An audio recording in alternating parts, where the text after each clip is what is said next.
Hello guys, कैसे हो आप लोग। मेरा नाम है इंद्र कश्यप। स्वागत है आपका मेरे यूट्यूब चैनल पे। तो गाइज आज के इस वीडियो में मैं आपसे बात करने वाला हूं बायजूस एप्लीकेशन के बीडीए प्रोफाइल के बारे में। तो गाइज अगर आप एक जॉब की तलाश में हैं और कहीं ना कहीं अगर आपने बहुत सारे जॉब के लिए सर्च किया हुआ है तो आपने ये बीडीए प्रोफाइल के बारे में जरूर सुना होगा, चाहे बायजूस के बारे में सुना हो या फिर किसी और कंपनी के बारे में सुना होगा आपने। तो गाइज इस वीडियो में हम लोग बात करेंगे कि बायजूस का जो बीडीए प्रोफाइल है वो आखिर है क्या, उसमें आखिर करना क्या रहता है, और ये जो बायजूस कंपनी है वो 10 लाख रुपए पर एनम का जो पैकेज दे रही है, आखिर फ्रेशर को भी इतना पैकेज देने के लिए तैयार है वो कंपनी, तो आखिर आपसे करवाती क्या है। ये सारी चीजें कहीं ना कहीं आप जानना जरूर चाहते होंगे कि आखिर करना क्या होगा कि ये कंपनी फ्रेशर्स को भी 10 लाख रुपए पर एनम का पैकेज देने के लिए रेडी है। आपको कितने घंटे काम करना होगा और प्लस प्रेशर कितना होगा, ये सारी चीजें हम लोग इस वीडियो में डिटेल में बात करेंगे। लेकिन गाइस कुछ भी कहने से पहले मैं एक चीज क्लियर कर देना चाहता हूँ, ना तो मैं बायजूस का बुराई करने वाला हूं और ना ही मैं बायजूस का तारीफ करूंगा। जो फैक्ट है उसके ऊपर बात करेंगे, जो भी फैक्ट है उसके ऊपर बात करेंगे, जो रियलिटी है उसके ऊपर बात करेंगे। तो गाइस सबसे पहले हम लोग ये जान लेते हैं कि बायजूस जो कंपनी है वो जो बीडीए का रोल आपको दे रही है, तो आखिर बायजूस कराती क्या है, बायजूस है क्या, ये जानना सबसे पहले जरूरी है।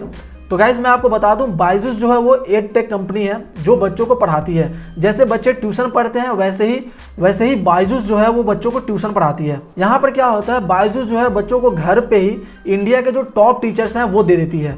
लाइक बच्चे घर पे बैठ के इंडिया के जो टॉप टीचर्स हैं उनसे अपनी पढ़ाई कर सकते हैं। और बायजूस का जो पढ़ाने का तरीका है वो कहीं ना कहीं जो ट्रेडिशनल तरीका है पढ़ाने का जो हमारे स्कूल्स में होते आ रहे हैं उनसे थोड़ा अलग है। मतलब ये लोग विजुअलाइज करके पढ़ाते हैं, लाइक 3D एनिमेशन को यूज़ करके पढ़ाते हैं, इन ईयर प्रोजेक्शन टेक्नोलॉजी यूज़ करते हैं, जिससे क्या होता है बच्चों का इंगेजमेंट अच्छा होता है और वो ध्यान से पढ़ पाते हैं, मतलब उनको समझने में आसानी होती है। लेकिन बायजूस का जो कोर्सेस हैं वो थोड़े महंगे होते हैं, जिसके कारण बायजूस जो है वो बीडीए को हायर करती है।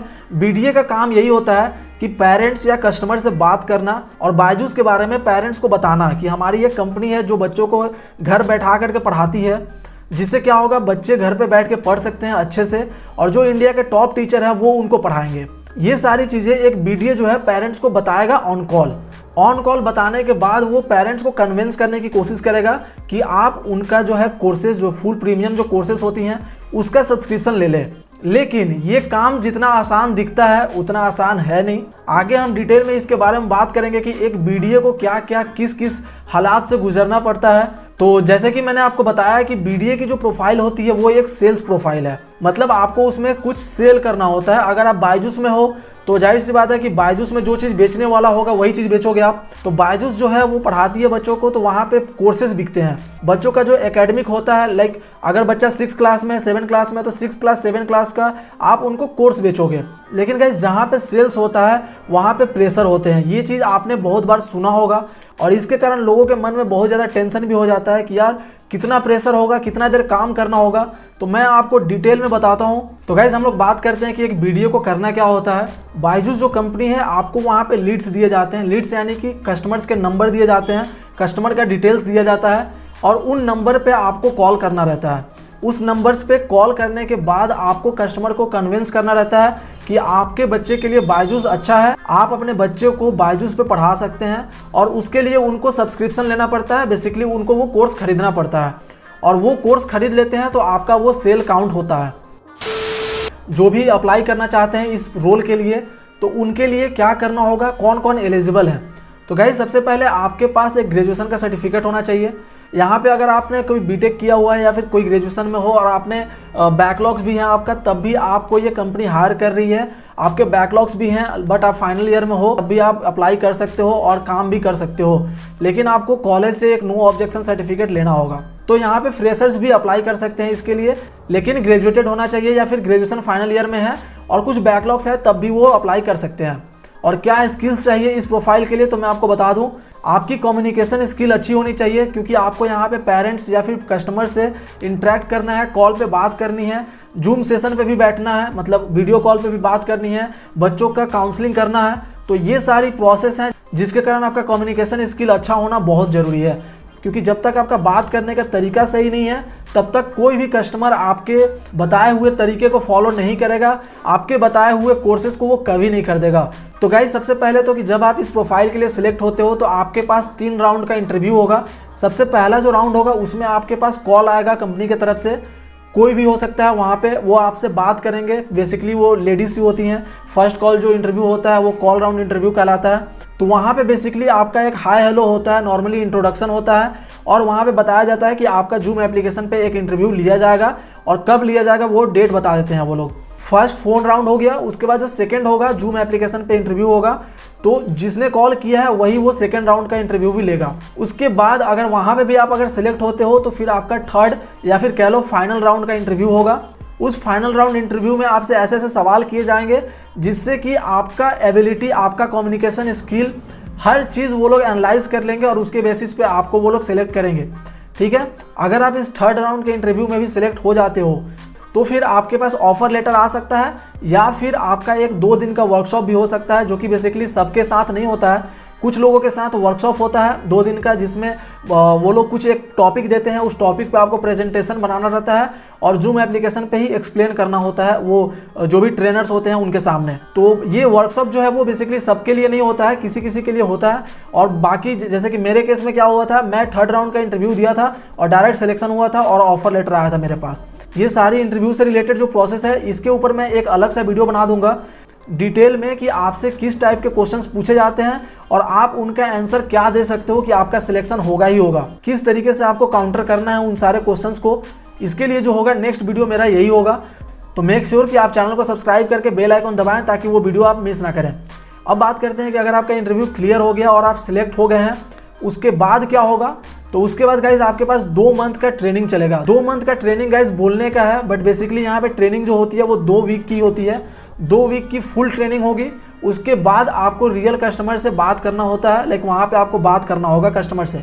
लाइक 2 वीक का जो आपका पहले जो फुल टाइम जो ट्रेनिंग हो चुका है, उसके बाद आप कस्टमर से बात करोगे, वहाँ से समझ लो आपका रियल वर्क स्टार्ट होता है। तो वहाँ पे क्या होता है, बेसिकली वहाँ पे आपको एक ट्रेनिंग मैनेजर प्रोवाइड किए जाते हैं, और जो 2 वीक का होता है वहाँ पे मैनेजर कोई और रहेगा, और जो बाकी 2 वीक के बाद का जो रियल लाइफ ट्रेनिंग जो हो रही है, मतलब रियल में आपको जो वर्किंग एक्सपीरियंस दिया जा रहा है, वहाँ पे आपके ट्रेनिंग मैनेजर कोई और होगा। वो पूरा 4 वीक का ट्रेनिंग होगा। उस 4 वीक के अंदर अगर आप 2 सेल करवा देते हो तो आप इनसाइड सेल के लिए सिलेक्ट हो जाओगे। तो बेसिकली गाइज बायजूस जो कंपनी है वहाँ पे बीडीए प्रोफाइल में 2 तरह के कैटेगरी है, एक डायरेक्ट सेल और एक इनसाइड सेल। तो गाइज आपके मन में ये आ रहा होगा कि आखिर ये इनसाइड सेल क्या है और ये डायरेक्ट सेल क्या है। तो बेसिकली गाइज जो आपके पास 2 वीक का जो फुल टाइम ट्रेनिंग होगा, उसके बाद आप फिर से दूसरे मैनेजर को अलॉट होगे और वहाँ पे आपके पास 4 वीक रहेगा, मतलब 1 मंथ रहेगा। उस 1 मंथ में आपका जैसा परफॉर्मेंस होगा उसके बेसिस पे आपको सिलेक्ट किया जाएगा। बेसिकली अगर आप 2 सेल करवाते हो और 15 जूम सेशन पे बैठते हो, मतलब 15 कस्टमर के साथ अगर आप जूम सेशन को कंडक्ट करते हो, मतलब काउंसलिंग करते हो, तो आप इनसाइड सेल के लिए सिलेक्टेड होगे।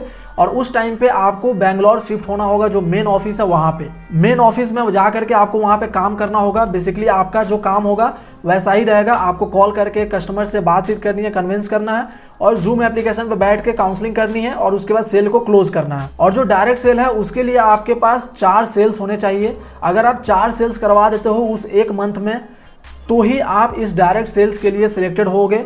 और इसमें भी आपके पास 20 जूम सेशन कंडक्ट होने चाहिए। अगर आपने 20 जूम सेशन को कंडक्ट किया है और 4 सेल किया है तो आप डायरेक्ट सेल के लिए सिलेक्ट किए जाओगे। इसमें क्या होता है कि बेसिकली आपका जो रीजन आपने सिलेक्ट किया था ज्वाइनिंग के टाइम पे, उसी रीजन में आपको रखा जाएगा। और अभी फिलहाल तो ये वर्क फ्रॉम होम चल रहा, तो उस टाइम पे भी अगर ऑफिस नहीं खुली रहेगी तब भी आपको वर्क फ्रॉम होम रहेगा। आप कॉल करोगे, कॉल करने के बाद पेरेंट्स के घर पे जा करके विजिट करोगे और वहाँ पे उनको एक्सप्लेन करोगे हर चीज़। और जो काउंसलिंग सेशन जो आप जूम पे कर रहे थे, वो वहाँ पे घर पे पेरेंट्स के सामने बच्चे का काउंसलिंग करोगे आप। तो बेसिकली ये था इनसाइड सेल और डायरेक्ट सेल का मतलब। आई होप कि आपको समझ में आ गया होगा कि इनसाइड सेल और डायरेक्ट सेल दोनों में अंतर क्या है।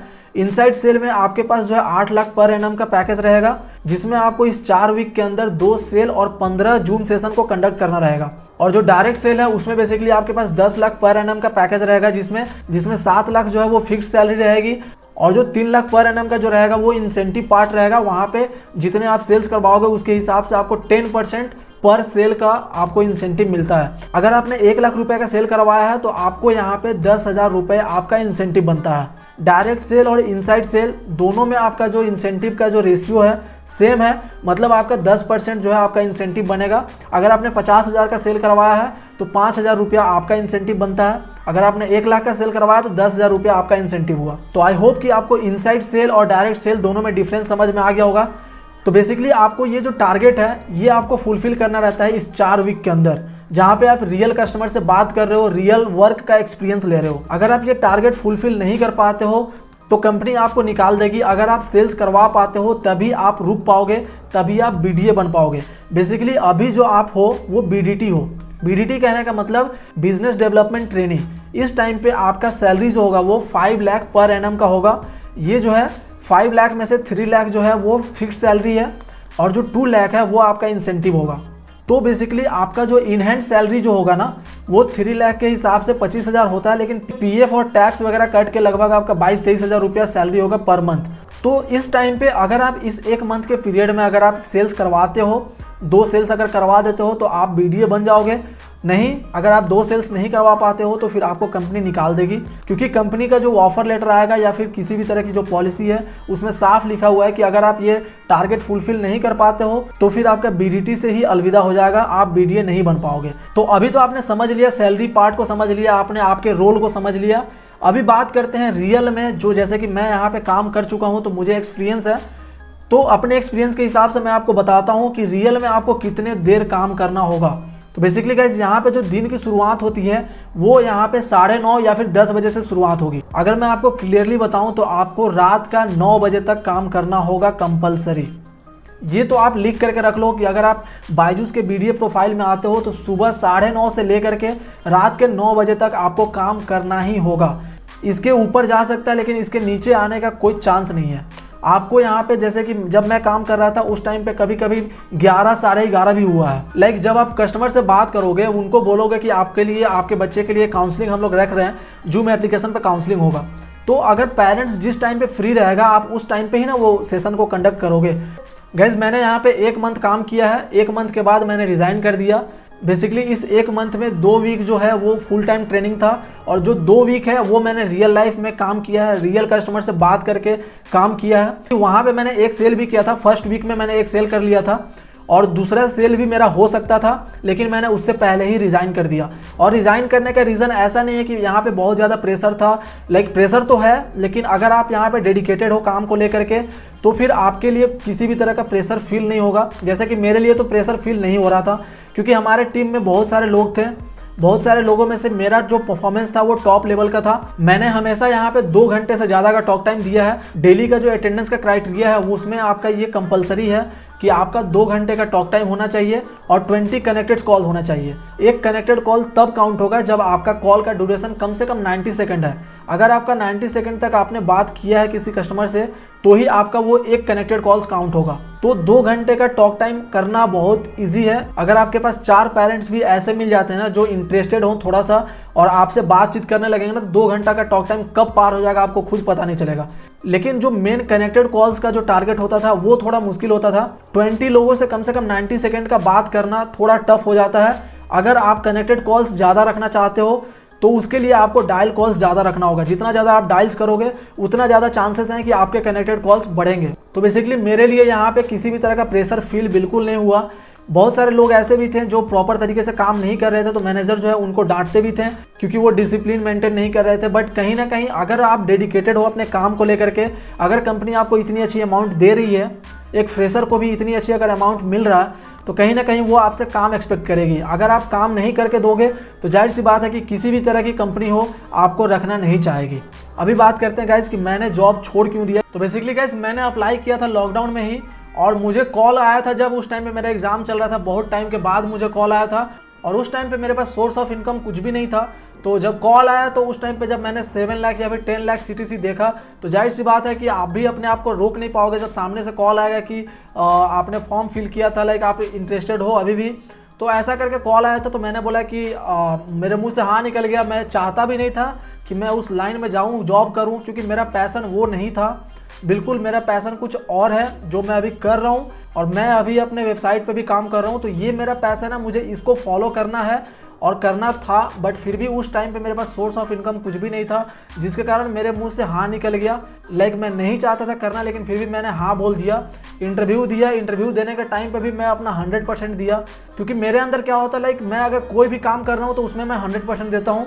तो मैंने अपने इंटरव्यू में भी 100% दे दिया, और जिसके कारण मेरा सिलेक्शन हो गया। और सिलेक्शन होने के बाद क्या हुआ, सिलेक्शन होने के बाद विद इन अ वीक मुझे बोलते हैं कि ज्वाइन करो। तो मैंने बोला कि यार मैं अभी ज्वाइन नहीं कर सकता हूँ। मैं अपने ऑनबोर्डिंग को लेट किया, क्योंकि मैं अपने सर्टिफिकेट्स मुझे लेना था, मेरे बीटेक का सर्टिफिकेट्स लेना था वगैरह, ये सारी चीज़ें मुझे प्रोसेस करनी थी। तो ये सब हुआ था, वो सब के बारे में अगर बात करूँगा तो ये वीडियो और भी लंबी हो जाएगी। तो बेसिकली मैं ऑनबोर्डिंग के टाइम पे मैंने ज्वाइन किया, और ज्वाइन करने के बाद ये काम किया। तो काम करने के टाइम पे भी मैंने अपना 100% दिया। उसी का रिजल्ट है कि फर्स्ट वीक में ही मेरा एक सेल भी हो गया। तो मुझे 2 सेल्स चाहिए थे।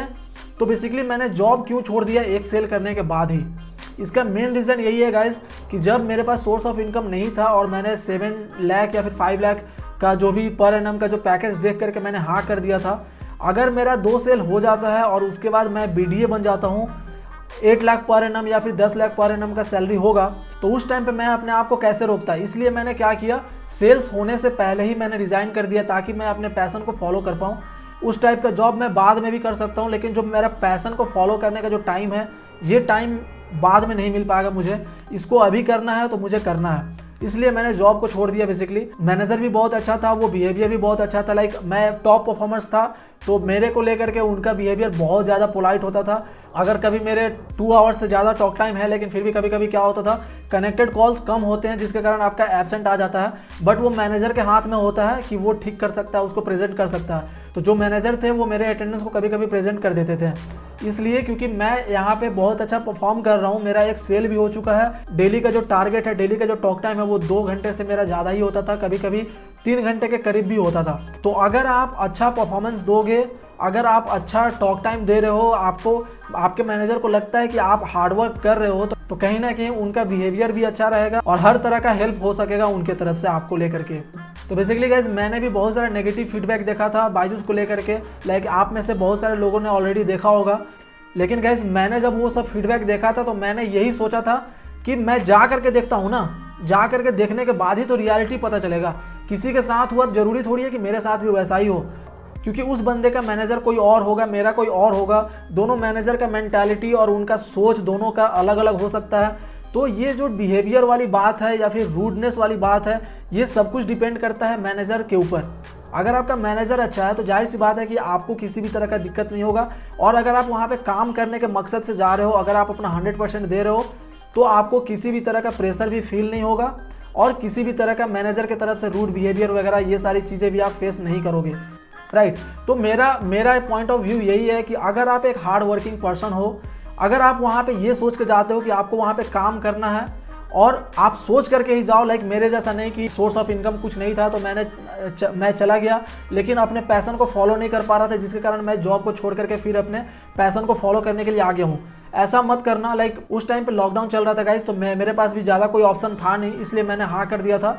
और जा करके मैंने भी सोचा कि जा करके देखते हैं ना क्या होता है, क्योंकि ये गारंटी है गाइस कि अगर आप वो जॉब को करते हो तो फिर दूसरी चीज़ें आप नहीं कर पाओगे साइड से, क्योंकि आपको 12 से 13 घंटा आपको वहाँ पे ही देना होगा। तो मैं ये सारी चीज़ें अपना जो मेरा पैशन है उसको फॉलो नहीं कर पा रहा था, जिसके कारण मैंने जॉब को फाइनली छोड़ दिया, जबकि मेरा परफॉर्मेंस बहुत अच्छा था वहाँ पे फिर भी। तो आप अच्छे से डिसाइड करके जाओ, सोच के जाओ कि आपको करना है या नहीं करना है।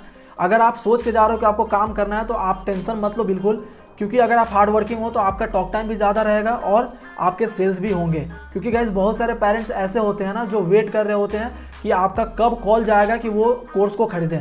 तो इतना मुश्किल भी नहीं है सेल कर पाना, क्योंकि जो पेरेंट्स अपने बच्चे के लिए 2000-3000 रुपये मंथली देते हैं फी प्राइवेट ट्यूशन के लिए, उनके लिए कोई बड़ी बात नहीं है, वो आराम से इस कोर्स को खरीद लेंगे। तो आपके लिए उतना मुश्किल भी नहीं है सेल करना।